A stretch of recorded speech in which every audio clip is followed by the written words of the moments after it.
अस्सलाम वालेकुम दोस्तों, मैं हूं आपका होस्ट फ़कीर और आप देख रहे हैं खरी बातें विद फ़कीर। दोस्तों, कभी आपने सोचा कि हमारा मुल्क गरीब क्यों है? हमारे हुक्मरान इसकी फ़िक्र क्यों नहीं करते? हम कर्ज़ तले क्यों दबे हुए हैं? ये हैं आज की आवाम के सवाल। और मेरी आज की इस पॉडकास्ट में मेरे साथ जो शख्सियत मौजूद हैं, बड़ी अनोखी शख्सियत है। लोग इनको परदेसी भिखारी के नाम से जानते हैं। सुनाएं सर, क्या हाल हैं आपके? ठीक ठाक। आपका क्या हाल है?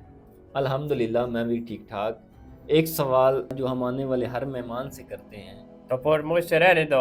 ठीक है, रहने देते हैं। नहीं नहीं, मैं मजाक कर रहा था, आप पूछें। सवाल ये है कि आप इस फील्ड में आए कैसे? ये हमारा खानदानी पेशा है। तो आप इस गंदे पेशे को छोड़ क्यों नहीं देते? खबरदार गंदा पेशा बोलो तो। गंदा नहीं है तो फिर क्या है? कई लोगों ने यही बात की, 2 3 4 दिन हमारे साथ रहे, अब दुआएं देते हैं। इसकी क्या वजह है? कमाई। आप यहाँ बैठे कितने पैसे कमाते हैं? अभी तक तो सिर्फ दुआएं ही मांग रहे हैं। और मैं आते आते 1500 की दिहाड़ी लगा आया हूँ। हैं? हाँ, ये तो कुछ नहीं, 5 5 हज़ार बन जाते हैं। आप भीख मांगते हैं या चोरी डकैती करते हैं? अस्तगफुरुल्लाह अस्तगफुरुल्लाह। चोरी डकैती क्यों करनी है? अल्लाह के नाम पे मांगते हैं। तो क्या मतलब? आप अल्लाह के नाम पे मांगते हैं और लोग आपको दे देते हैं? किधर कोई तरले मिन्नते वास्ते, फिर जाके कुछ हासिल होता है। आप किस तरह तरले करते हैं? अल्लाह के नाम पे दे दे बाबा, बच्चे का सदका, माँ का सदका, बाप का सदका, और अगर कोई कपल हो तो उसको बोलते हैं अपनी प्यारी का सदका। अगर कोई फिर भी ना दे तो फिर इसके पाँव पकड़ लें। इस कदर खुद को नीचा दिखाना पड़ता है? तो वो कौन सा मेरे चचा का बेटा है जो सारी उम्र ताने देगा? मुकम्मल बेहिसी। बेहिसी कैसी? पेट के लिए करते हैं। नौकरी करे वहाँ भी तो लान तान सुननी पड़ती है, यहाँ सुन ली तो क्या। हलाल रोज़ी कमाने के लिए तो करना पड़ता है ना वहाँ। ये भी तो हलाल कमाई है। चलें जी, मान लेते हैं। अब आप मुझे बताएं कोई ऐसा वाक़या जो भीख मांगते हुए पेश आया हो। एक वाकया जो अक्सर हो जाता है वो बताना चाहूँगा। जी ज़रूर।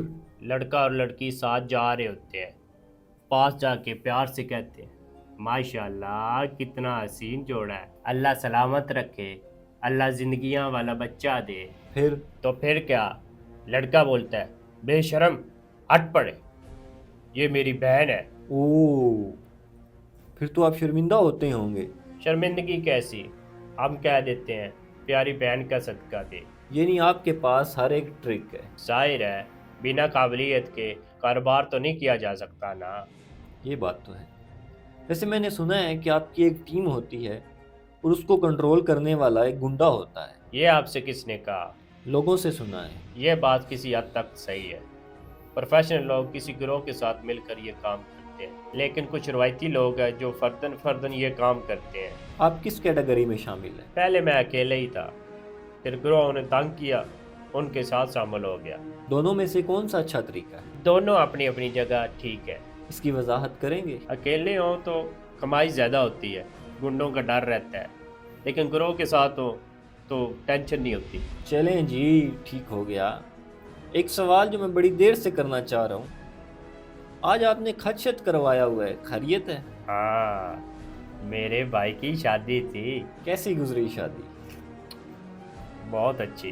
वैसे खाने में क्या था? सारा तो याद नहीं, कुछ चीज़ें याद हैं, जैसे कि मटन था, मछली थी, रशियन सैलेड था, रेशमी कबाब थे, मलाई बोटी थी, मुरब्बे थे, गुलाब जामुन थे, चाय थी, और मुझे याद नहीं अब आ रहा। इतना खर्चा? हम 4 भाई थे, मेरे हिस्से में कोई 1.25 करोड़ आया है। अल्लाह अकबर। भाई कमाते हैं तो खाते हैं, तुम भी कमाओ और खाओ। ये आप मेरी बेइज्जती कर रहे हैं। खैर, इंजॉय करें आप अपने भाई की शादी। और आपका शुक्रिया कि आप आए और अपने बारे में हमें बहुत कुछ बताया। नाजरीन, ये थी हमारी आज की पॉडकास्ट। और जो सवालात मैंने शुरू में उठाए थे उनके जवाबात मैं आपसे चाहता हूँ। ये भिखारी लोग हमें क्या बताएंगे इन सवालों के जवाबात? ये जवाबात आप जैसे पढ़े लिखे सुलझे हुए लोग ही बता सकते हैं। उम्मीद करता हूँ कि आज की पॉडकास्ट اور میرے سوال آپ کو دلچسپ لگے ہوں گے۔ اسی کے ساتھ خدا حافظ۔ چینل کو سبسکرائب کر دیں تو مہربانی